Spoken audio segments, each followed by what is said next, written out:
There's a growing trend among the MCU where an existing male character is sidelined in his own show or movie in favor of a stronger, smarter, and just all-around better female character. We've seen this numerous times already, and Doctor Strange is now the latest addition to that ever-growing pile of garbage. As Doctor Strange is most certainly not the main character in his own movie. Instead, he's been demoted to the goofy sidekick role that is constantly getting into trouble and always needs to be rescued. Suffice it to say, if you went into this movie excited to see Doctor Strange, then you'll definitely leave disappointed, but that's not the only problem, far from it. The entire movie is an utter mess. There are problems with continuity, the plot is paper thin with absurdly contrived situations, the dialogue is awful and cringy, stupid, largely pointless cameos were just stuffed into it just for the sake of having cameos, and worst of all, the entire movie,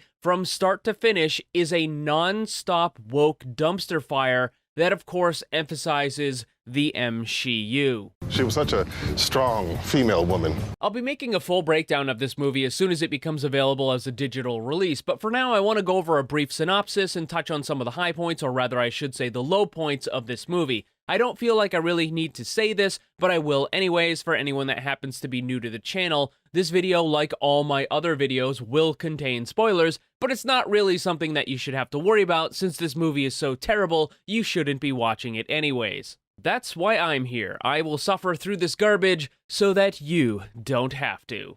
Give me something for the pain and let me die.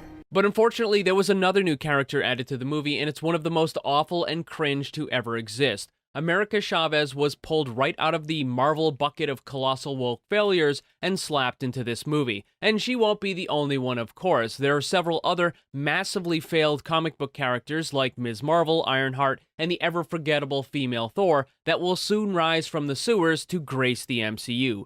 All of these characters are some of the least popular, lowest-selling comics in history, and yet Disney and Marvel is cramming them into their new properties in order to pander to the woke weirdos. But for now, we'll just stick to this movie and look at Chavez. And to give you a small idea of just how terrible and cringe this character truly is, here is an example of some of her dialogue. Nobody ever wanted to see that shit. Yes, that's real. This character was created for the explicit purpose of pandering to woke blue hair weirdos and pushing their insane agendas, and you can bet that a whole bunch of that carries over into this movie. However, there are some really funny things surrounding this character and the release of the movie that I absolutely have to mention. You see, during the entire movie, Tampon Girl is wearing the badge of the Alphabet Mafia, and that's because Disney wants to show how supportive they are. You know, except when it comes to China. Because in China, you can almost guarantee earning hundreds of millions of dollars on any released movie, but China is extremely strict on what kind of content they will allow. I am a proud member of the Communist Party. So of course Disney, being the hypocritical bastards that they are, went in and had the Mafia badge and all references to the gay edited out of the movie in order to make it more suitable for the Chinese censors. But here's where it gets funny. Because after Disney went through and removed and edited everything they needed to, they passed it off to the Chinese government, who still decided to ban the movie. And that's because during one of the fight scenes, you can very briefly see a Chinese newspaper that's on screen for only about 3 seconds. However, this happens to be a very particular newspaper that is critical of the Chinese government, which is a big no-no. So Disney, being the super ally hypocritical bastards that they are, went ahead and removed everything in reference to the gay to try to get it past the Chinese censors, only to still get shot down because of a 3-second view of a newspaper. Know your fucking place, trash. But there's even more to this fiasco, because despite the fact that this character was created by woke weirdos specifically to pander to other woke weirdos, it still wasn't enough. Because when the character actress was revealed, all of those blue hair woke weirdos started complaining that the actress's skin color wasn't dark enough. Well, I definitely am not white. And that's because the woke weirdos will never be satisfied. No amount of pandering will ever be enough.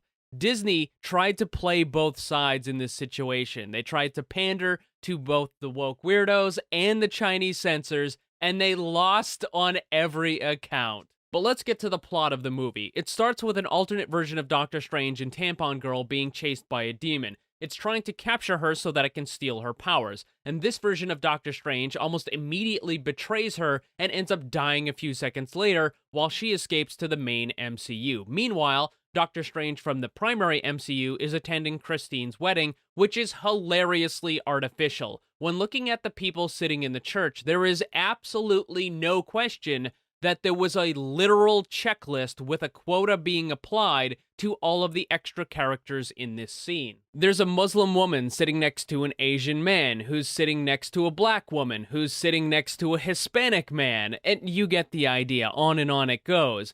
It's like they were trying to have representation for absolutely every single race and culture that exists throughout the entire world. It is painfully, obviously phony and ridiculous. Everything woke turns to shit. Anyways, another demon attacks, and Doctor Strange and Wong are able to fight it off and meet with Tampon Girl. She gives them a brief rundown of the situation and how the demons are trying to steal her power, which is the ability to move through the multiverse. She then asks them if they have any experience with the multiverse, and both Doctor Strange and Wong reference the magic spell that was used with Spider-Man. I'm sorry. What? We're not even a few minutes into the movie, and the writers are already breaking their own continuity. This is entirely inconsistent with what has already been established. The magic spell cast by Doctor Strange at the end of the movie Spider-Man No Way Home made everyone forget not just Peter Parker, but all of the events that had occurred. This is why fake MJ and Ned had no memory of ever even being at the battle that happened at the Statue of Liberty. It's not just that they forgot that Spider-Man is Peter Parker, it's that they forgot absolutely everything about those events. This is what the spell did. Because of this, neither Doctor Strange nor Wong, who wasn't even there, should have any memory of those events at all. It's not just that the MCU writers are ignoring established canon, they're not even paying attention to the movie that was just released that directly proceeded into this one. So they bring her to Kamar-Taj where they think she'll be safe, and Doctor Strange goes to see Wanda because the demons have symbols similar to witchcraft. And here we get one of the dumbest lines in the movie, where she asks if Doctor Strange is visiting her because of what happened in Westview. But he says no, what she did was bad, but in the end, she did the right thing. Dumb people are always blissfully unaware of how dumb they really are. And that's pretty much it about the Westview situation. It's entirely glossed over and ignored for the rest of the movie. The very idea that she somehow did the right thing is entirely nonsensical. She captured and tortured an entire town of people for months. Her letting them go does not equate to doing the right thing. It's like stabbing someone and then offering them a band-aid because it's the right thing to do. It doesn't equal out. Up until this point, the movie has made a big deal about creating the mystery around who is sending the demons, but then Wanda very casually simply reveals that she's the one responsible. And you have to wonder, why would they do that? Why would they build up the mystery only to immediately reveal the solution?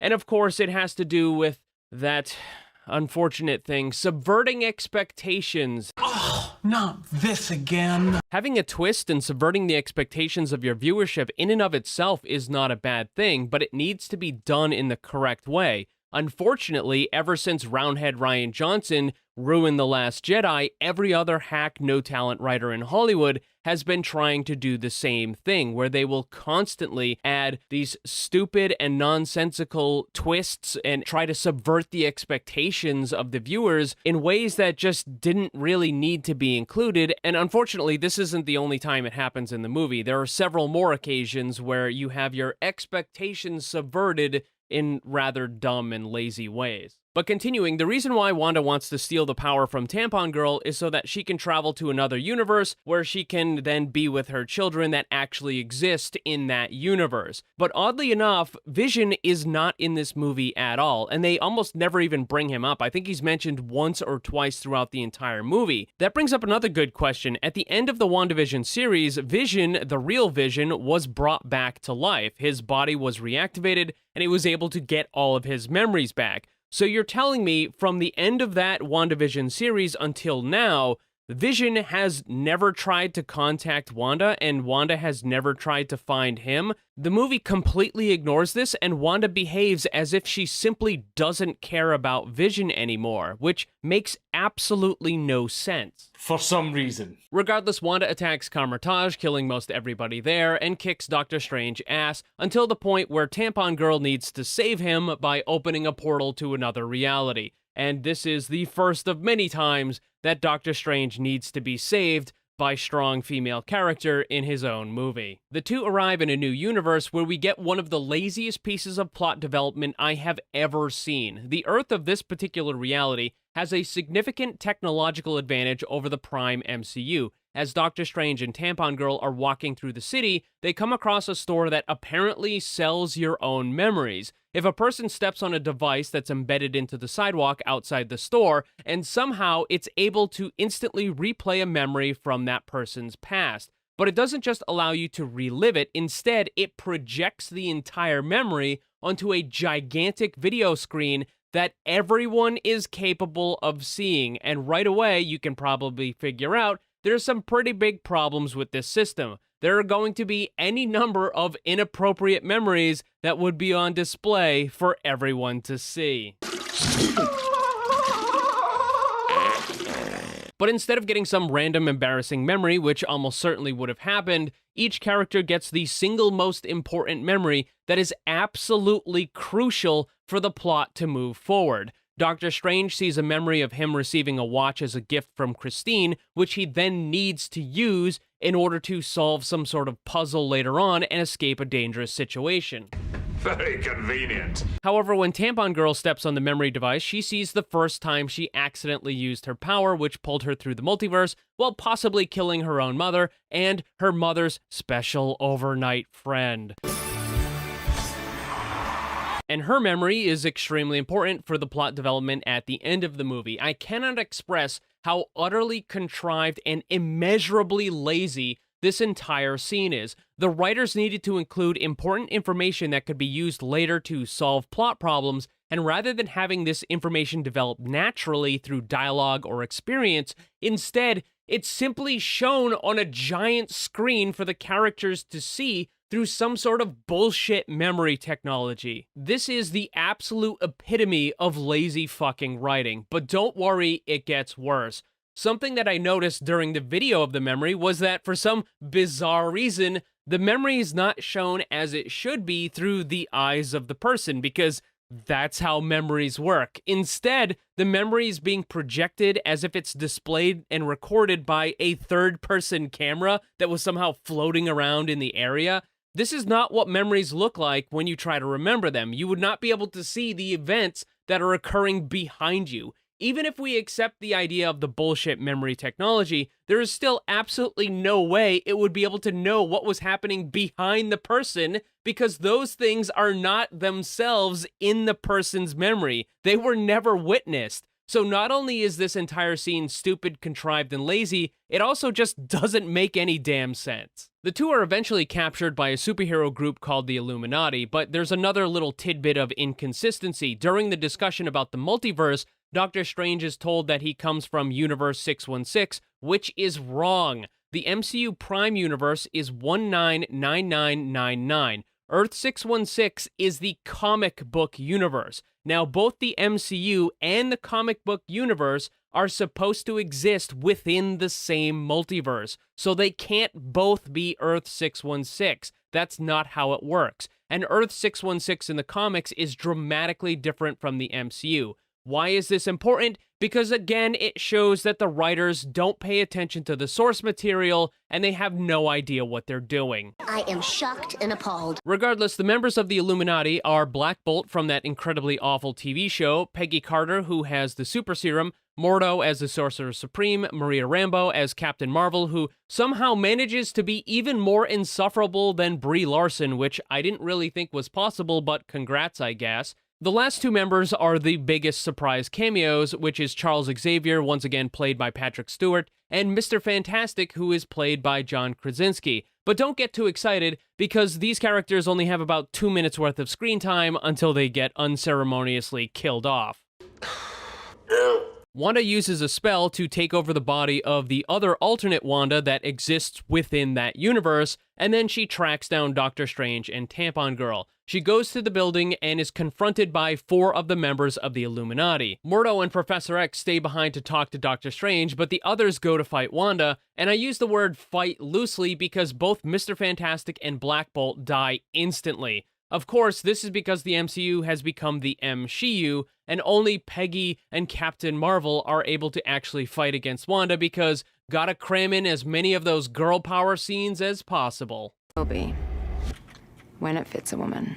Eventually, Wanda takes out those 2 as well, but they're the only ones that were able to put up a fight. All of the other male members of the Illuminati are just completely and utterly destroyed with absolutely no effort in any way whatsoever. It is just ridiculous and painfully obvious what they were doing with this scene. Great job, Morty.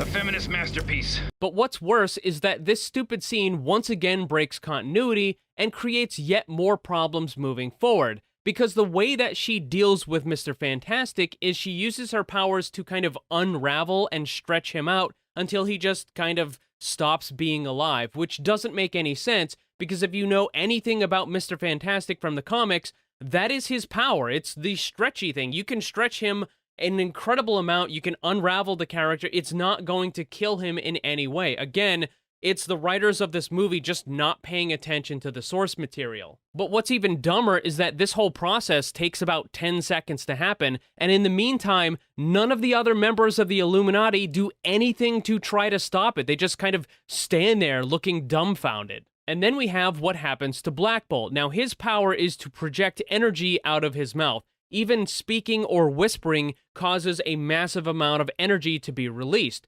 So the way that Wanda deals with this is she just makes his mouth disappear, exactly like what happened in The Matrix. Write that down, write that down! So Black Bolt panics and he tries to use his power, which is bottled up inside of his own head, and then causes it to explode and he dies. Wanda is able to do this because of her chaos magic, which has reality warping attributes to it. But I have to ask, if she can simply remove a character's mouth, then why wouldn't she do that for any enemy that she comes across? And she wouldn't have to remove their mouth. She could remove their heart or their brain or their lungs. Why doesn't she do this for the rest of the fight with Captain Marvel and Peggy Carter or Doctor Strange or anyone else that she ever comes into contact with? She could just make their heart disappear and that would be the end of the fight. And why doesn't she do this? And the answer is because the writers are terrible and they don't know what they're doing. They wanted to create a cool-looking scene that they could have Wanda deal with both Mr. Fantastic and Black Bolt,